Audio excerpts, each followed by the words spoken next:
5장 너희는 복이 있다. 예수께서 자신의 사역으로 인해 큰 무리가 몰려드는 것을 보시고 산에 올라가셨다.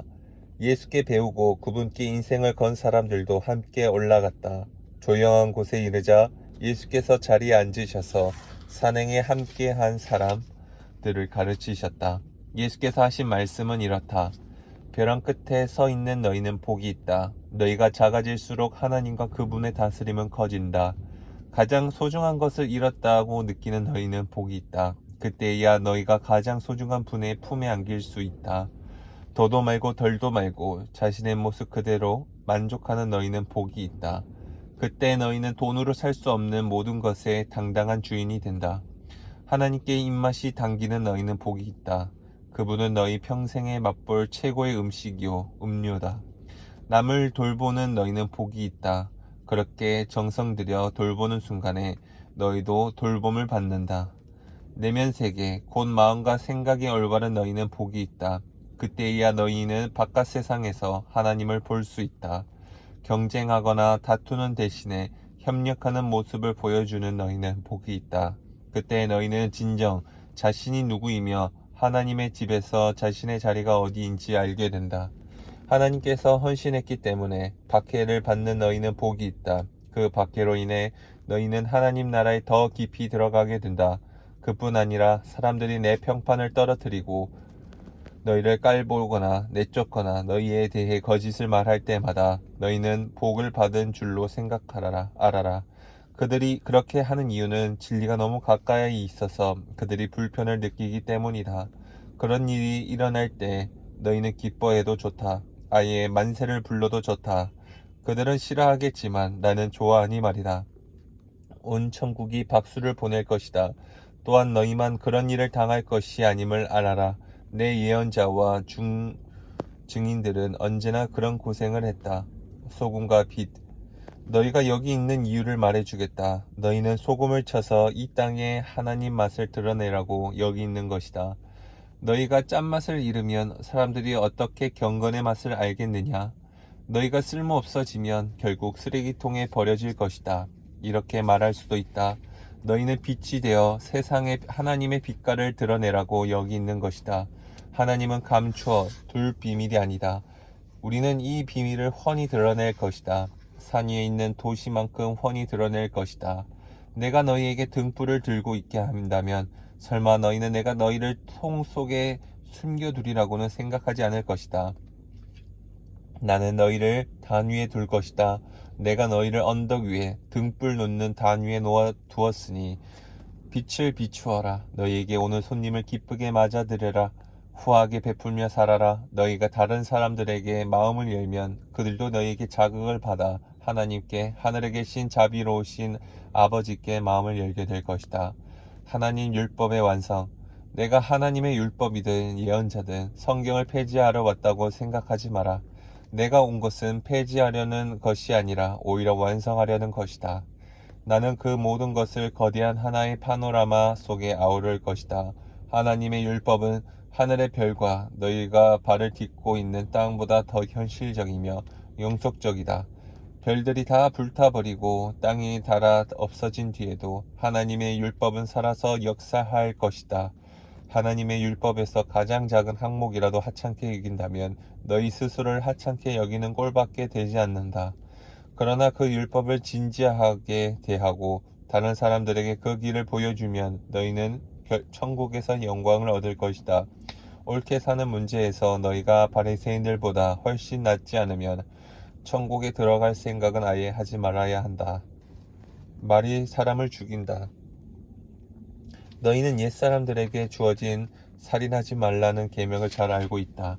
내가 너희에게 말한다. 누구든지 형제나 자매에게 화만 내도 살인을 범할 것이다. 무시고 형제를 바보라고 부르면 너희는 법정으로 끌려갈 수 있다. 생각 없이 자매에게 멍청이라고 소리치면 지옥불이 너희 코앞에 있다. 가장 단순한 진실은 말이 사람을 죽인다는 것이다. 이런 문제에서 나는 너희가 이렇게 행동하기를 바란다. 내가 예배당에 들어가서 헌금을 드리려는데 갑자기 어떤 친구가 너에게 원한을 품고 있는 것이 생각나거든. 헌금을 내려놓고 즉시 나가 그 친구에게 가서 화해하여라. 반드시 그렇게 하고 난 뒤에 돌아와 하나님과의 일을 마무리하여라. 또는 내가 길거리에 있는데 옛 원수가 다가와 말을 건다고 하자. 한시도 지체하지 말고 내가 먼저 나서서 그 사람과 화해하여라. 그의 이력을 보건대 그 사람이 선수를 치게 되면 너는 결국 법정에 서게 될 것이고 어쩌면 감옥에 갈지도 모른다. 그렇게 되면 너는 엄청난 벌금을 물지 않고는 거기서 나오지 못할 것이다. 간음과 이혼. 너희는 남의 배우자와 동침하지 말라는 계명도 아주 잘 알고 있다. 그러나 단순히 동침하지 않는다고 해서 너희의 덕을 지켰다고 생각하지 마라.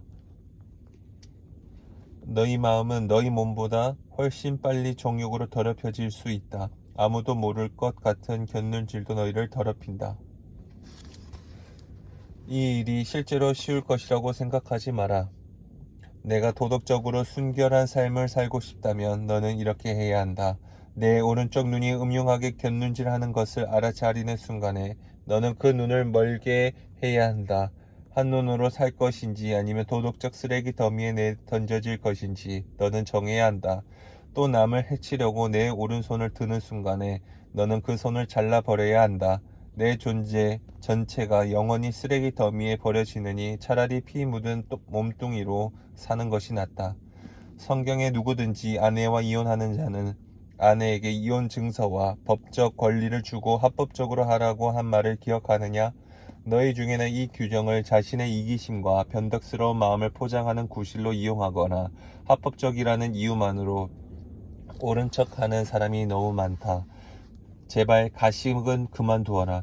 아내와 이혼하면 너희는 아내를 간음하게 만든 책임이 있다. 아내가 문란한 생활로 이미 그렇게 되지 않는 이상 말이다. 또 그렇게 이혼한 여인과 결혼하면 너희도 자동으로 가난한 자가 된다. 법을 구실 삼아 도덕적 타락을 미화할 수 없다. 마음이 없는 말을 하지 마라.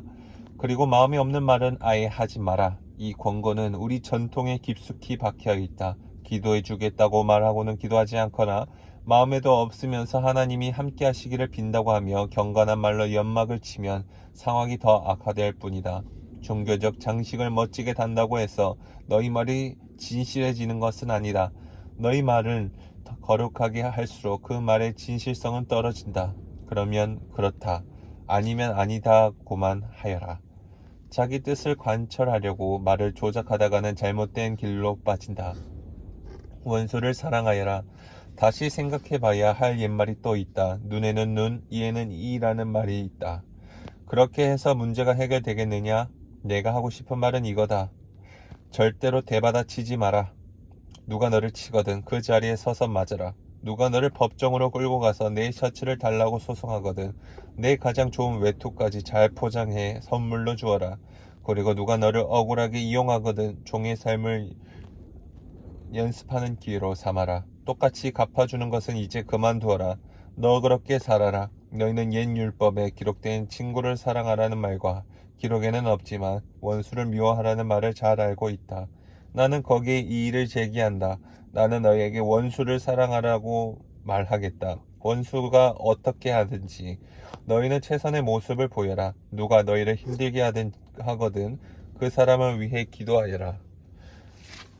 그러면 너희는 너희의 참된 자아, 하나님이 만드신 자아를 찾게 될 것이다. 하나님도 그렇게 하신다. 그분은 착한 사람이든 악한 사람이든 친절한 사람이든 비열한 사람이든 상관없이 모두에게 가장 좋은 것, 해의 온기와 비의 양분을 주신다. 너희가 사랑할 만한 사람만 사랑하는 것이 고작이라면 상급을 바랄 수 있겠느냐? 그것은 누구나 하는 일이다. 너희가 만일 너희에게 인사하는 사람에게만 겨우 인사한다면 상급을 바랄 수 있겠느냐? 그것은 죄인도 흔히 하는 일이다. 한마디로 내 말은 성숙한 사람이 되라는 것이다. 너희는 천국 백성이다. 그러니 천국 백성답게 살아라. 하나님이 주신 너희 신분에 합당하게 살아라. 하나님께서 너희에게 하시는 것처럼 너희도 다른 사람들을 대할 때 너그럽고 인자하게 살아라.